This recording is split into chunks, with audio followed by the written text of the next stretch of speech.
My name is Will, and I'm a startup advisor here at Hyper.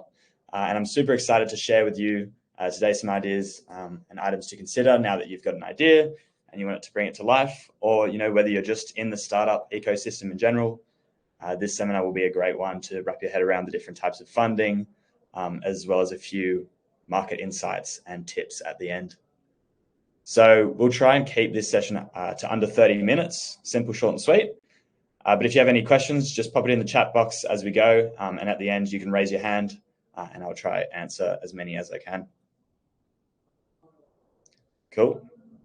So to start us off, who is Hyper? So we're a global startup studio helping founders by creating the safest starting point for your business. We help turn your ambition into action and pour our vast experience and extensive resources into everyone we choose to work with. It's great to see so many Hyper founders on the webinar today. And if you have any questions, please send them through. In today's webinar, we will go through the basics of startup funding, the funding lifecycle, different types of funding, factors to consider when getting funding, and some of my personal tips, as well as we'll dive into the Australian startup funding report that just came out the other week. Cool. So basics of startup funding. Startup funding refers to the financial investments that early stage companies or startups receive to launch, grow, and scale their operations. The capital is crucial for several reasons. So particularly for businesses that are in development phase and have yet to generate substantial revenue streams. In the initial stages, startups often face significant expenses related to product development, market research, team building, marketing efforts, and that funding provides the necessary resources to cover these costs, just enabling startups to focus on refining their products and services, acquiring those first customers, and establishing a foothold in the market. Funding rounds can serve as milestones for startups. So it could be validating their business model, their market potential, and the management team's capability. And each successful round of funding hopefully increases the company's valuation and can attract attention from customers, partners, and future investors. So a bit about the funding life cycle. The funding life cycle of a startup typically progresses through several distinct stages, each categorized by the different funding needs, investor types, and business milestones. So what that looks like is we start with the pre-seed stage. And this is often considered the idea stage, where founders are fleshing out their concepts, conducting initial market research, and possibly developing a prototype. Funding at this stage usually comes from bootstrapping, which is personal savings that we'll get into, or friends and family. Then we move on to the seed stage. So at this point, the startup has some sort of MVP, which is the minimum viable product, and some evidence of market interest.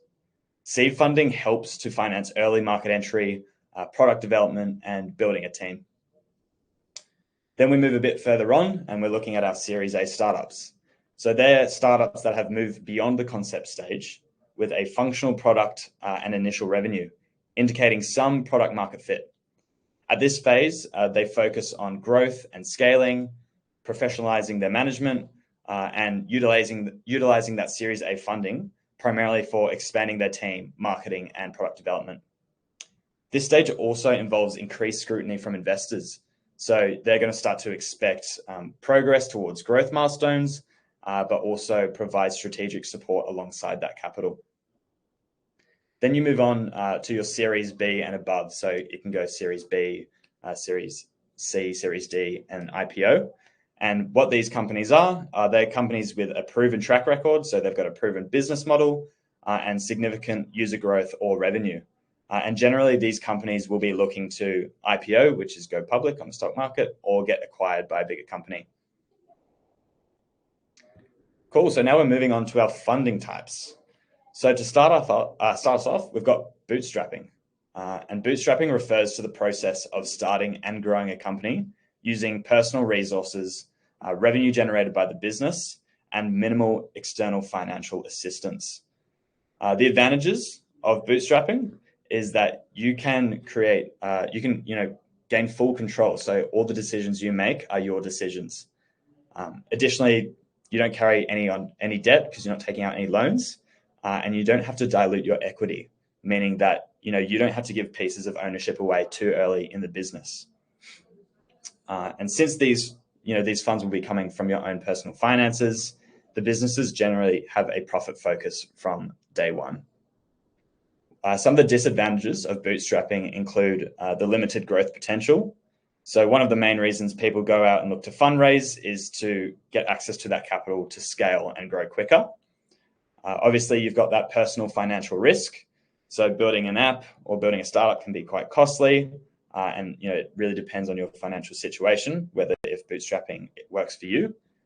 And then finally, we have the resource constraints. So as I just mentioned, harder to scale when you don't have as many resources and connections if you're bootstrapping. That being said, though, you might recognize a few of these companies. These are all examples of companies that have bootstrapped from day one. So they have gone to raise in later rounds, but the first 3-6 months, whatever it may be, they bootstrap their way through. They may have started in their parents' garage or something like that. Okay, moving on to family and friends. So funding from family and friends involves raising capital for a business venture through personal networks. So this informal route typically involves less formal agreements and may rely on verbal commitments or simple contracts. Terms can vary widely, from interest-free loans to equity stakes in businesses. This funding method is often more accessible and quicker to secure, as it doesn't require that rigorous due diligence that institutional investors expect. However, mixing personal relationships with business, can always lead to strained relationships if the venture fails or there's disagreements over the direction of the business. So just some things to consider is, are they in that industry that you're looking to create a startup in? Do they have the passion for it that you do? And making them aware of the risks from day one. Then we move on to angel investors. So angel investors are an interesting one. Angel investors are individuals who provide capital to startups in exchange for ownership, equity, or convertible debt. They often are entrepreneurs or retired business execs who not only invest financially, but also want to offer mentorship and guidance based on their experience.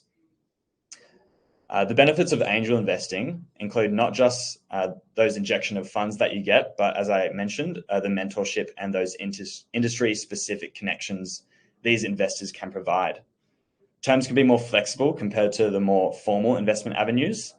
However, startups may face the dilution of their equity pretty early on, and the challenge of managing your investor relationships is something you'll have to consider as well, because you may not always align with their vision for the business.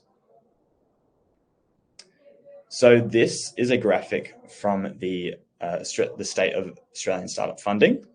And just 5 things to know real quick is you've got the increasing interest from next generation of angels. So currently, the angel landscape is changing a bit, where they're creating syndicates, meaning that people with lower net worths can come together and invest into one company as a syndicate angel investor. It's a super interesting concept and allows for younger people to get involved into startups earlier. That being said, cost of living pressures and the current macroeconomic climate, does play a small role in angel investing as they look to be more cautious about what deals they look to take on. And then along with that, the wholesale investor regulation changes that are proposed by the government at the moment may change the landscape a bit for angel investors, but this isn't really something to worry about right now as nothing's been implemented. One of the major insights that the report shows is that it's a bet on people above all else. And my next slide will go through that a bit more in depth. But when angel investors are looking to invest in a startup, there's a few things they look at, and the team is always the number one. So making sure you know why you're running your business and why you're passionate about the problem. Finally, cautious optimism as we enter 2024. So there was a bit of a down round in investment for 2023, but around 56% of those surveyed angels said they're willing to invest more or the same amount as last year. So this is what they were looking for in 2023. Another super interesting takeaway from this talk, team is at the top. And I definitely agree. So team is super important. As I mentioned, why are you the right person to run this business? How can you relate to the angel investor? Because it's usually out of personal interest that they're investing. And that shows in the second point. So interest in the sector/industry. You'll most likely have crossover. They'll either be, if you're running a health tech business, they might be a past executive from the health tech industry. Then you've got your traction, your business model, and your product. And then on the female angel side, you've got your business model, product, and traction. So same three, just different orders. So definitely something to think about. Traction, are we working on partnerships? Product, what does our MVP look like? Business model, how are we going to make money, to put simply. Great. Now, venture capital. Venture capital is financing provided by firms or funds to small, early-stage emerging startups that are deemed to have high growth potential. VC firms invest in these companies in exchange for equity and play an active role in their management. Venture capital can offer significant capital and access to a vast network of industry partners, mentors, and potential customers. The downside includes the loss of significant equity and control, as well as the pressure to meet high growth and performance expectations set by investors. So you'll notice that in your talks with venture capital firms, they might have certain goals as you go through the interview process and certain projections that they want you to hit. A bit about the landscape of VC from 2023. So this is a nice graphic to see how many startups got investment. And investors are most excited about AI/big data, as well as enterprise and software startups in 2024. 82% of founders believe that they'll successfully raise in the next 1 to 2 years. 70% of local investors expect overseas startup investors to increase investment activity, which is really interesting, looking at how an overseas investor can come into the market in Australia. And then finally, 2023 saw a decrease in the Australian startup funding by 54%. The majority of VCs and founders believe that this will bounce back in 2024. But that being said, there were still over 400 deals made and over $3.5 billion in funding being distributed. So plenty to go around. Okay, now we move on to crowdfunding. So this is a bit of an alternate source of funding. Nevertheless, still something to consider. Crowdfunding involves raising small amounts of money from a large number of people, typically via the internet. There are several models, including donation-based, so supporters donate without receiving anything in return. That sounds amazing. Then you've got rewards-based, so supporters receive a product or a service in return. And finally, you've got equity-based, so supporters receive a stake in the company. Crowdfunding can be good to validate a product or business concept because you're going through broad market support and you're helping build a community of advocates straight away. However, there are a few negatives. So running a successful campaign requires significant effort in terms of marketing and communication. And there's always the risk of not meeting those funding goals and not getting what you actually need to excel the business further. We have an upcoming seminar in a few weeks that'll be hosted by Joe and Pippa from Social Startup Labs. And that'll go a bit more in depth into crowdfunding. So if you're super interested and keen to learn more about crowdfunding, I highly recommend you look out on Apollo for that next seminar. Cool. Finally, we've got the government grants and loans. So government grants and loans are forms of public funding provided to support businesses in various sectors. Grants are non-repayable funds, while loans come with more favorable terms than those available from commercial lenders. Grants are particularly attractive due to their non-dilutive nature, meaning that they don't require you to give up any ownership or equity, but that also means that they're quite competitive, and the application process can be quite strict depending on what regulations they lay out. You actually have to read terms and conditions when you're going for loans, unfortunately. Currently there's an MVP Ventures grant for New South Wales-based startups that offer $25,000 to $50,000 in funding. And that's really to support businesses to increase their commercialization of innovative products.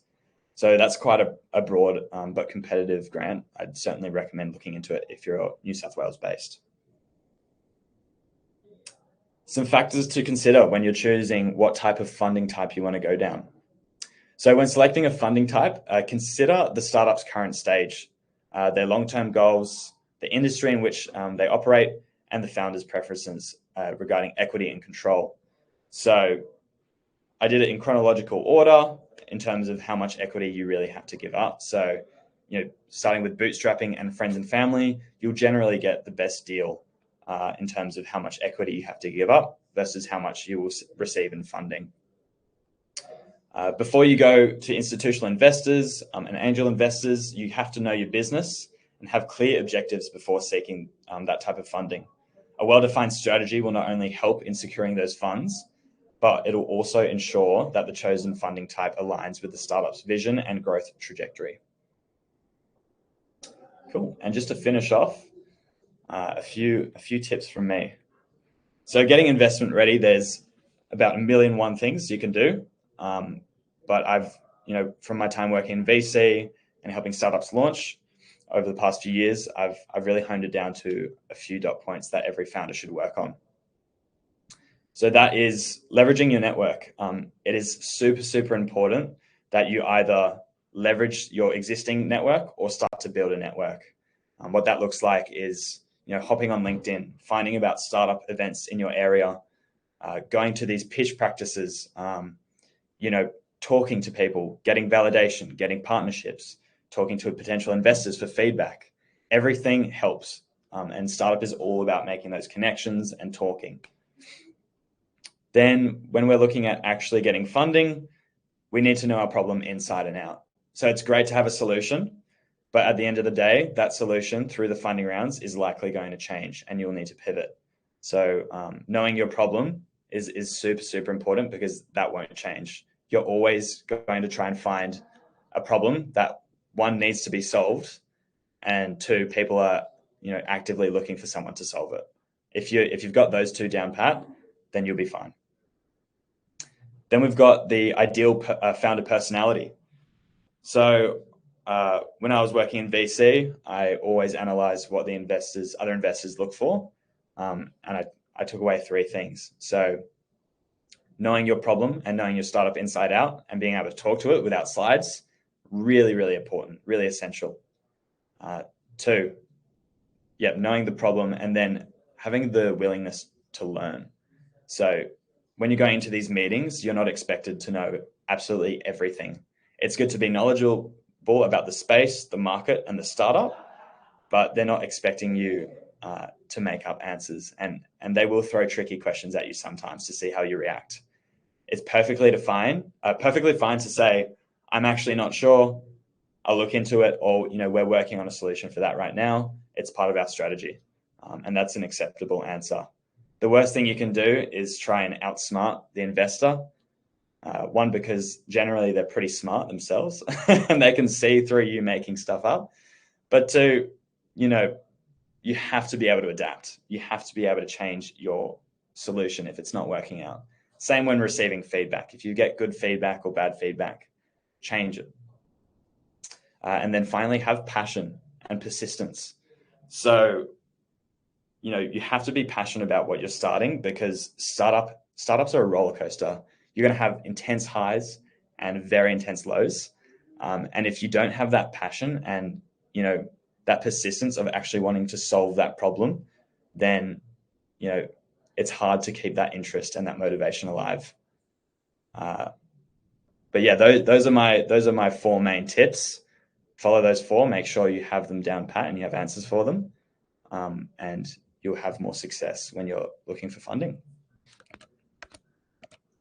And then finally, if I could just go on the next slide. Here we go. Getting your investment ready. So if you want to reach out to us, if you have a business idea that you want to explore and you want to talk to someone on the team, we have a startup evaluation tab on Apollo, or you can scan that little QR code that links to my LinkedIn, or email me, and I'm more than happy to chat and see how I can help you and get you started on the road to becoming a billionaire. Anyway, that is it. So I'll open the floor to any questions you have now if you just want to put them in the chat. Thanks so much for coming and spending your lunch with us. And yeah, fire away any questions.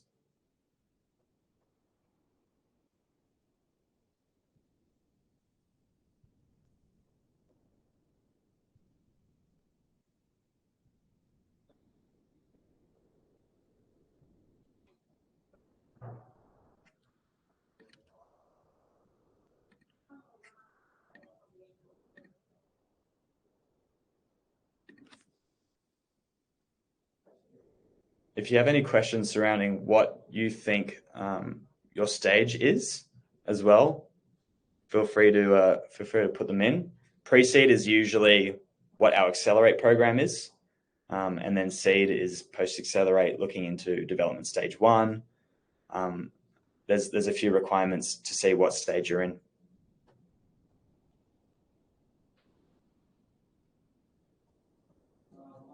While looking for ways to get money into the business, pre-sales, could an ESOP be used to get working on the product?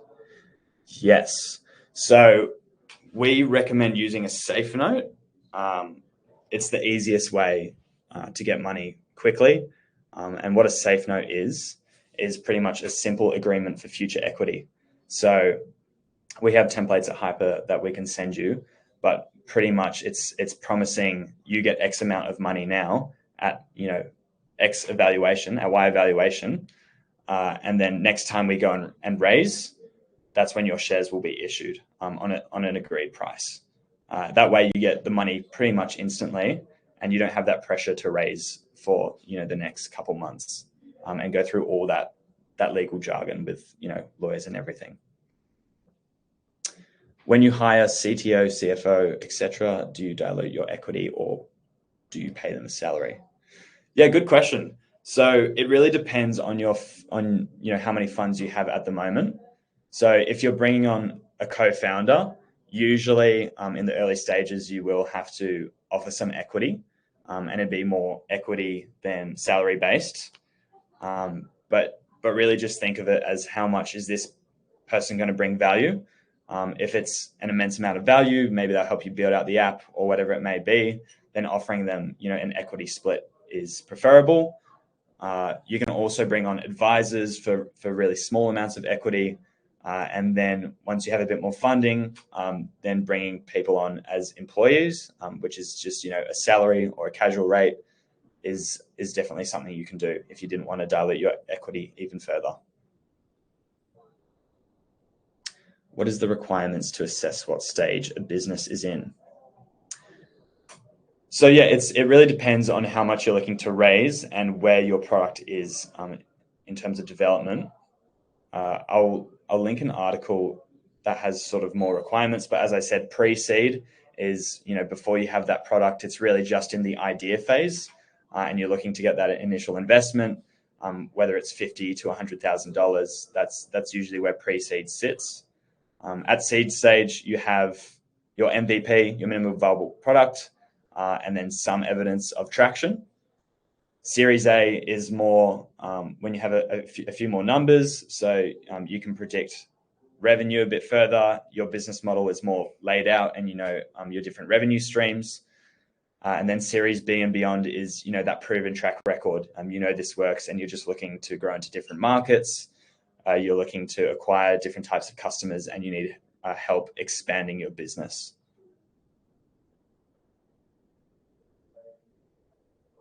Yeah, I don't know what my stage is. I just think I know what I am 99% of the time. As long as you know what you are, that's good. Can you raise funds with just a prototype? Yeah, absolutely.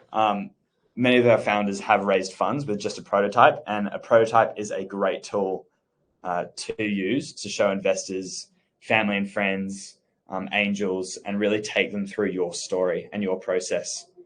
So, that's why we build our prototype. It's one, great for getting feedback, and then two, it really helps on the investment side. Having something that you can actually show investors and potential first users. Hey, look at this app.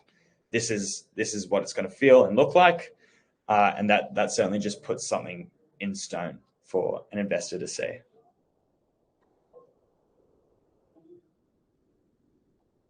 No worries, Pam. Did I miss any questions? No, cool. Well, if you guys think of any more questions, feel free to DM me on Apollo. But if there's no more for now, I'm happy to conclude the webinar here. And yeah, thanks so much for spending your lunch with me. Get in contact if you want to chat a bit more, and I'll see you at the next webinar. Thanks, everyone.